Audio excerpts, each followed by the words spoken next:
When I was vocation director in the Diocese of Austin, I was the first full-time priest to hold that office. I was an associate at Texas A&M, and Bishop,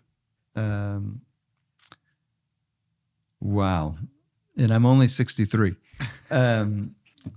Bishop Gregory Amon came as our new bishop, and there were a team of us, about 4 of us priests who were vocation team. And we approached him and we said we thought it was timely for our diocese to name someone full-time to the office of vocations, so that that person could go around to all the parishes throughout the diocese and preach about a culture of vocations. And so that that person could give a lot more attention and time to the seminarians, to taking care of them. Have the freedom to and do so that worked really well. You know, the priests were mostly on board, but some of them were skeptical about it, because it means, you know, we're always trying to find enough priests to fill all the places in the parishes. It means that you're going to take one of your good young priests and pull him out of parish ministry and assign him to this. But at that time, so that's in the year 2000 about, there were only about 25% of dioceses in the country that had a full-time vocation director.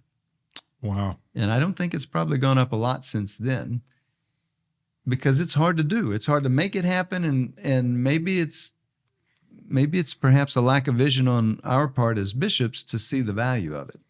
And you also have to have resources. There's a strategy. There's some structure there behind the scenes. I mean, you know, you have to have a department and, you know. But it means that we established that in this diocese when I came, because I had already experienced how well it works. And one of the things that it does for us is it allows us to have a priest who can go into parishes everywhere and talk about vocations. The pastor of every parish should also be talking about vocations. He also should be inviting young people to consider vocation. But he also should be, and it's ideal if he's helping the vocation director, create what we call a culture of invitation throughout the diocese. And what we mean by that is every person in the diocese, by virtue of their baptism, they don't need any other credential than that, by virtue of their baptism, is authorized by God to invite young people. They don't even have to be their young people. You know, if you're a person in a parish and you see a young person who serves at the altar and something about that person makes you think, I wonder if that person is maybe going to be a priest someday, go and talk to him. You don't even know who he is. Just say, young man, when I see you serving, sometimes I think maybe you'll be a priest someday. He might giggle and laugh it off. He might say, no, I'm not going to be a priest.